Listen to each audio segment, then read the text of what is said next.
all notice the difference in the music? No? Okay. Thank you, Jamie and Studley. I really appreciate you being here. I'm full, and not from the food, but intellectually. And I'm inspired, and I hope you are too.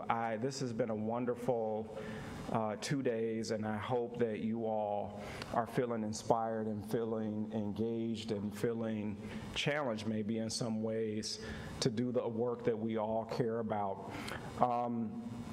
This is about the graduation initiative. And I used to say that commencement was my favorite holiday. Everybody's happy. It's a great time. The sun is shining. People have flowers around their necks. The grandparents are there. It's a wonderful season. But our graduation initiative and our examination of the numbers led us to believe that there are a lot of people missing. And there are a lot of students missing from that joyous occasion and that moment. And so this year, as we thought about the symposium, we actually started with orientation. And some of you have heard me say we ask everybody on my team certainly to make it their business to attend an orientation program this fall. And I wanted everybody on our team to see the students and their families as they arrive to our campuses. And I wanted us to see the hopes and dreams that they bring to our college campuses, our university campuses, with the expectation of being successful. And so much of the symposium has been trying to figure out what's the combination of topics and content that is required for us to see some of those very same students that we saw in orientation at a commencement ceremony at some point in the future. And so thank you all for being here, and thank you for being willing. I'm going to call the Chancellor up to sort of have the final word. But before I do, I want to say thank you once again, not only to those of you who are here, but to our funders who supported the event. And I'm feeling a little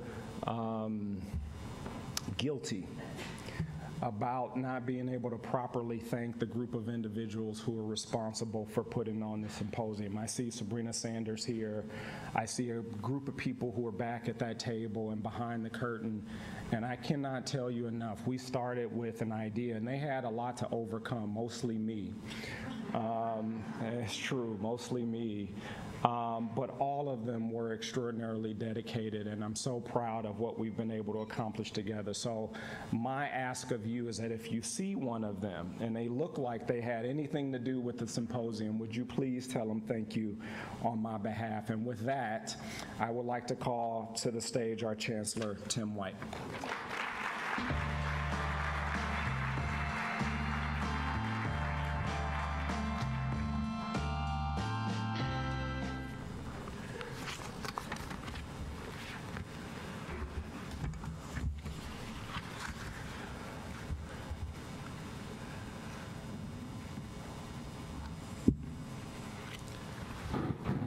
Thank you, James, and good afternoon, everybody. As I've witnessed the preparation has gone to this two-day event starting several months ago, and to a fever pitch, as James was just alluding to, the last couple of weeks. It really has been remarkable to see everybody checking their degrees and their titles and their everything at the door and coming in as a set of equal colleagues to listen and learn from each other and to pull off this operation. And James and Lauren, you both have been gracious and generous in giving thanks to others. I think we all owe James and Lauren and the team a thanks as well.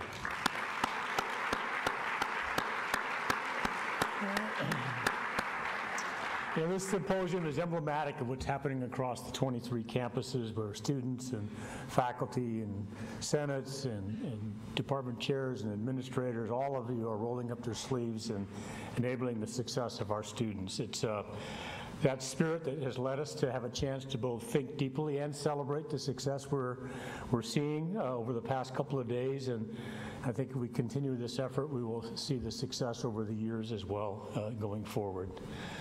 So one clear takeaway for me on this was that change just cannot happen at the margins for us to succeed. Just as the college experience today looks different than when I went to school last century, it's going to look different in 2025 for our students then. And let's not forget that in 2025, that will be that set of students' good old days. This will be a result of the innovations that are already underway and the ones yet to be discovered and tested and put into play. But innovation and change has a long and storied history in higher education, and the CSU, quite frankly, across the nation has been at the bleeding edge of that oftentimes, where we've pushed the envelope of knowledge, where we've thought out of that proverbial box and created the change that drives our state. And when our states get driven in the right direction, it drives the nation and the world. And that brings me really to the second takeaway, the importance of putting students at the center of our deliberations, of our decisions, of our actions, and of our investments.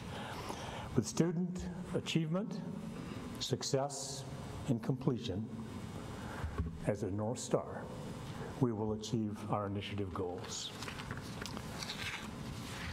We are, in my judgment, at a point of inflection in the California State University and in society.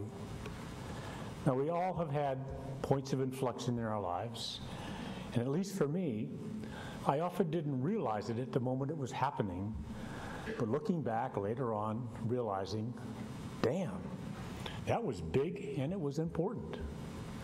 So allow me to get personal and reflect on some of my points of inflection. As some may know, I was born and raised early in Argentina and immigrated to Canada and ultimately Northern California at age 8. And for that, I say that was a point of inflection. So thanks to Mom and Dad for fleeing Juan Perón. I went to California public school starting in the second half of second grade, skipped third grade, went into fourth grade, and ended up with a PhD at Berkeley. But the emergence of my mind and my values, my soul really happened during my CSU years. At East Bay for my master's and at Fresno for my bachelor's.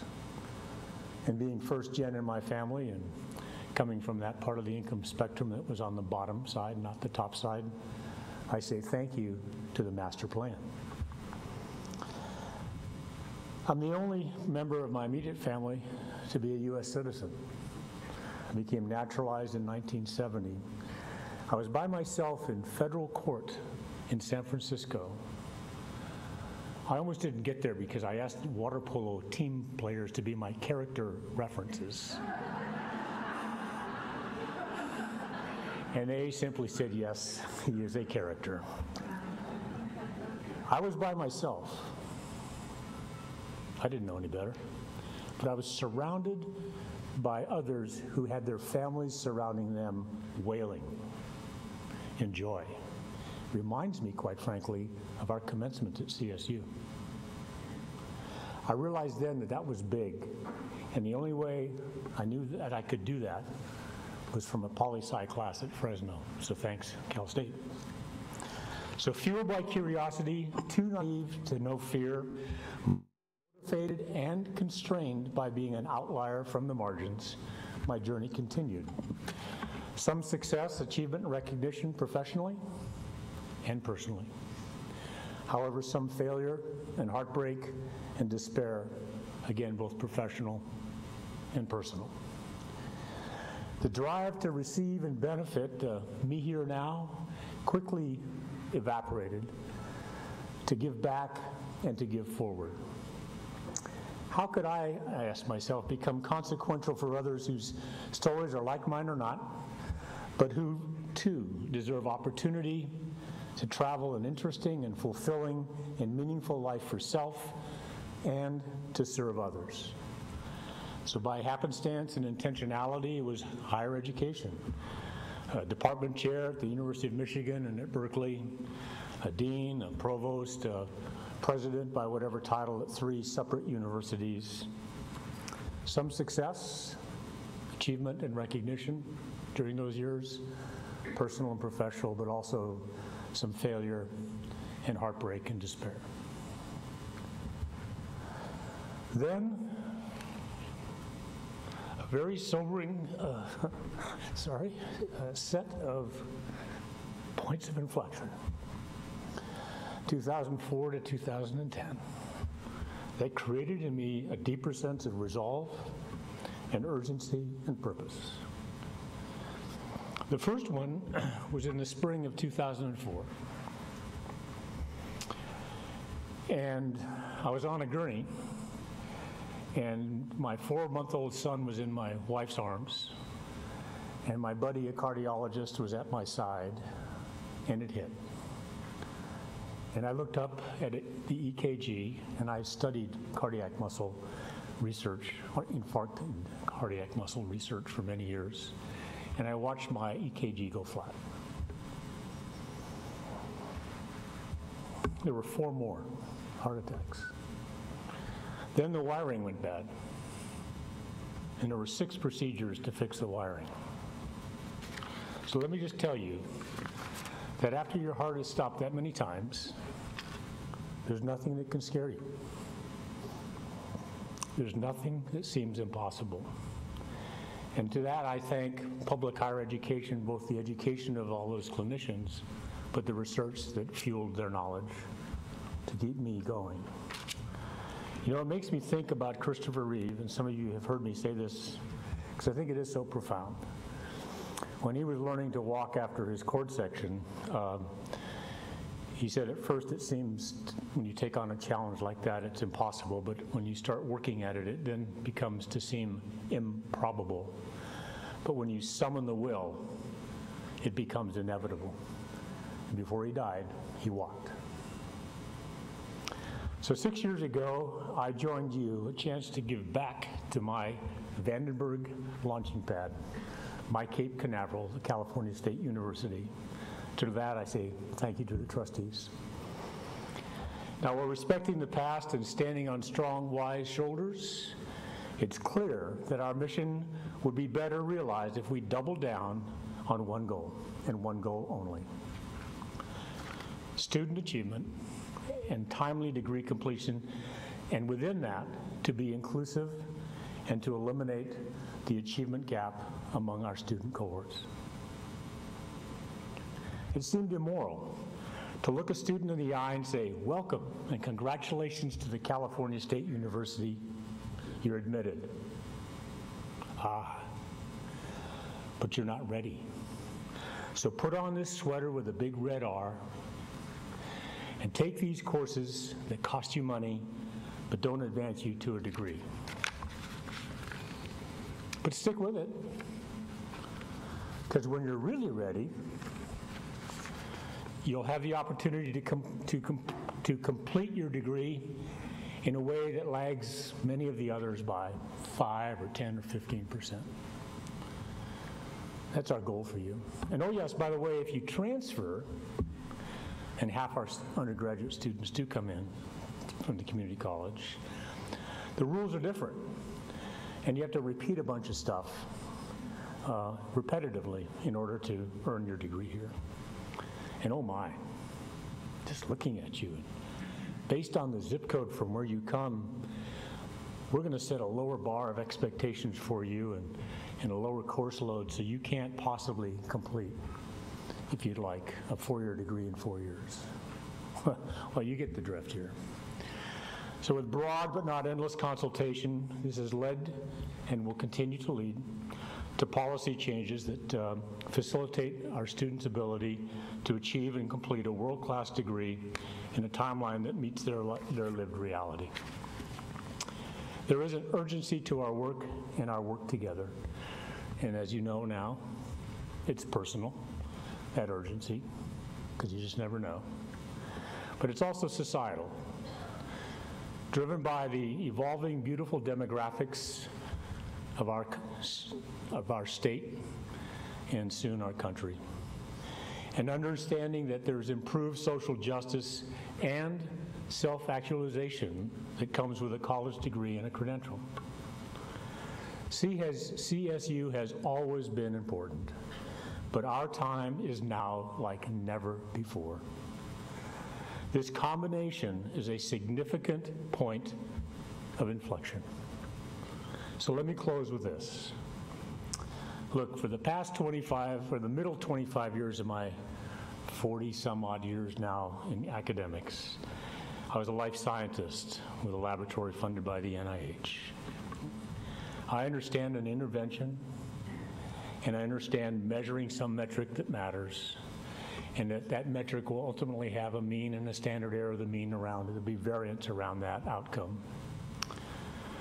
And thinking about Jamie's comments, let's make sure that we measure what we value and not value what we measure. But also, because you cannot measure everything, it doesn't mean we don't measure something.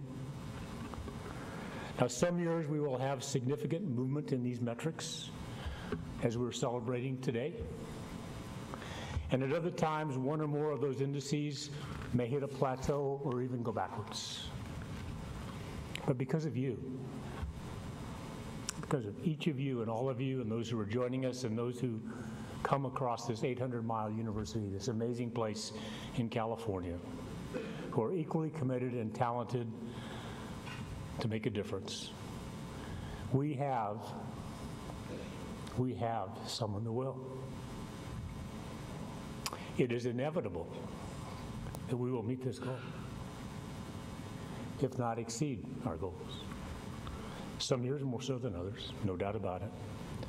But we hold the moral, the societal, the economic imperative to provide leadership here for California and for America and for the world to succeed. So keep the urgency.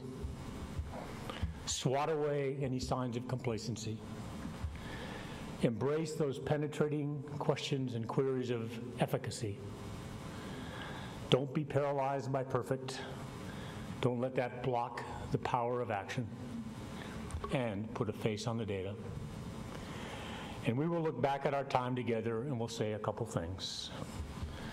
Jamie, we will say CSU is a remarkable collection of bowls of soup.